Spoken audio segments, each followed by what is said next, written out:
আম্মা এইদিকে আসেন।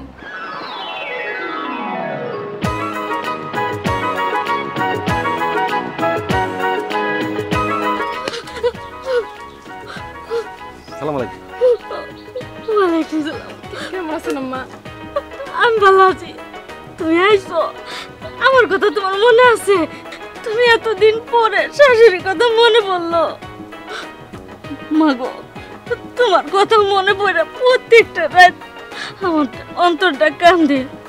তোমার মুখটা দেখার জন্য আমি তো মনে ছিলাম তুমি আমার ভুলে গেছো। না না মা, এটা আপনি কেমন কথা কইতাছেন? আমি আপনার ভুলে যাবো কেন?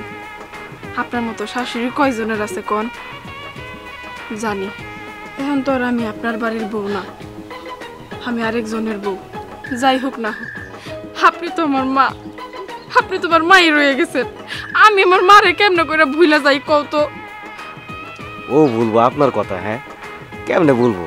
সারাদিন শুধু আপনার প্রশংসা, আপনার নাম। 1 মিনিটের জন্য আপনার নাম, আপনার প্রশংসা ওর মুখে থেকে যায় না। সুযোগ পাইলে আপনার কথা কয়। আপনার প্রশংসা শুনতে শুনতে আমার মনটা চাইলো যে আপনার সাথে আমি দেখা করবো। অনেকদিন ধরে চেষ্টা করতেছিলাম, হয়ে ওঠে নাই। আজকে সুযোগ মিলে গেছে, আইসি। কয়জনের ভাগ্যে আপনার মতো শাশুড়ি জুটে কন, যে কিনা পোলা মারা যাওয়ার পর নিজের পুত্রবধূরে নিজের টাকা খরচ করে নিজের হাতে বিয়া দেয়া। আপনার মতো ভালো মানুষ সত্যি এই দুনিয়ায় পাওয়া খুব মুশকিল। বাজান গো, ও শুধু আমার পুত্রবধূ না তো, ও আমার মাইয়া। আমার মাইয়া তো অনেক বেশি। আমার মাইয়া যদি থাকতো তাহলে আমি কি বিয়ে দিতাম না? আমি এই জন্যই বিয়ে দিছি। আমি সবসময় চাই আমার মাইয়ারা ভালো থাক, সুখে থাক। আমার পোলা থাক বা না থাক তাতে আমার কোনো দুঃখ নাই, কিন্তু আমার মাইয়ারা যেন কষ্ট না পায়। যাই হোক, তোমরা আইসো, ভালো হয়েছে। চলো বাড়িতে। খারাপ খারাপ প্রথমবার আইসো কি যেতে? আমার শাশুড়ি না আমার এই চেনটা দিছিল। তোর বাজান নেও জমা ব্যাপার, এটা তোমার কাছে রাখো। না না খালাম্মা, কি করতেছেন আপনি? মুরব্বী মানুষ, মায়ের মতো দোয়া করতে নিতে আমি খুশি। বোমা না করে। তুমি না করতেছো কেন?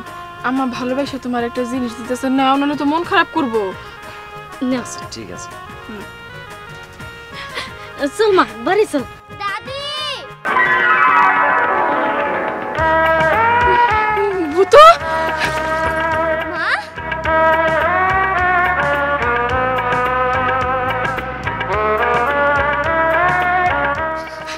মা কেমন আছিস তুই? মার কথা কি তোর একটু মনে হয় নাই? একটা দিনের জন্য তো তুই মারে দেখতে গেলি না। মা তুমি কও, তোমার তো আর এক জায়গায় বিয়ে হয়েছে। আমি যদি যাই, পরে যদি আবার রাগ করে, তার জন্য দাদি আমার যাইতে দেয় না। ওরে আমার লক্ষ্মী বাচ্চা, আমার সোনা বাচ্চা। আসলে ভুলটা আমারই মা, আমারই উচিত ছিল তোরে এসে দেখে যাওয়া। মা আমি তোর নেওয়ার জন্য আসছি, তুই আমার সাথে যাবি না? মা জামুই তো কোনো দাদি, দাদি তো একলাই। তোর দাদ বোমা, তুমি আমার দাদু ভাইয়ের নিয়ে যাইবা একবারে। আম্মা আপনি এইভাবে কইতাছেন কেন? একবারে নিয়ে যাইতাছি না তো। ভূত আমাগো বাড়িতেও থাকবো, এই বাড়িতেও আসবো, যাওয়া আসার মধ্যেই তো থাকবো। আমার মায়ের কথা একটু চিন্তা করে দেখেন। ও মা ছাড়া কতটা দিন ধরে এই বাড়িতে পড়ে রয়েছে। ছোট মানুষ, স্কুলে পড়াশোনার তো ব্যাপার আছে, ওরা পড়াশোনা করাইতে হবে, ওর তো ভবিষ্যৎ আছে। ওরে নিয়ে স্কুলে ভর্তি করাই দেই, আপনি কোনো চিন্তা করবেন না। 2 দিন পর পর আমি ভুতুরে পাঠাই দিব আপনার কাছে দেখা করার জন্য। হ খালাম্মা, পায়েল তো ঠিকই কইছে। পায়েলের মেয়া তো আমারও মেয়া। খালাম্মা, আমারও মা নাই, আপনারও ছেলে নাই। আমারে তো ছেলে ভাবতে পারে। ও আমার সাথে যা, ওরও তো একটা ভবিষ্যৎ আছে। ও বাবা, আমার নাতিনের ভবিষ্যতের কথা চিন্তা করে তোমার লোকে পাঠাই দিব। আও বাড়িতে হোক। মা তোমরা তাহলে ভালো থাকো, আর আমাদের জন্য দোয়া করো। আমরা যাই, চলো চল। আম্মা আরে আমার কপাল, আজকে আমার পোলাটাও নাই, পোলাটার কোনো চিহ্নও থাকলো না।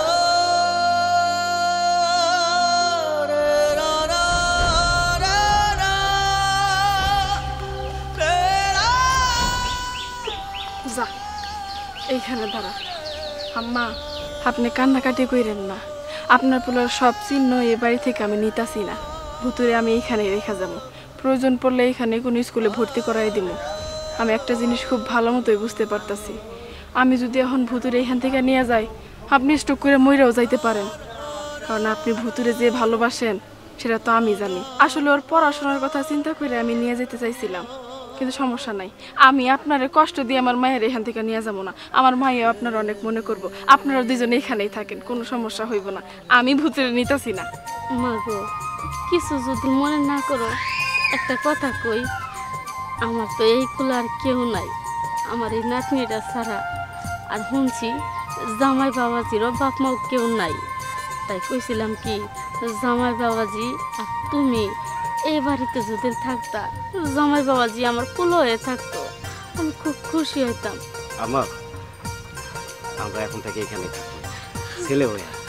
এখন থেকে আপনার যত কাজ কাম আছে আপনার সন্তানের মতো আমি সব দায়িত্ব পালন করব। যাই, আল্লাহর কাছে হাজার শুক্রিয়া, আমার এক ছেলে নিয়ে গেছে, আরেক ছেলে দিয়ে গেছে। চলো তোমার ঘরে চলো, আবার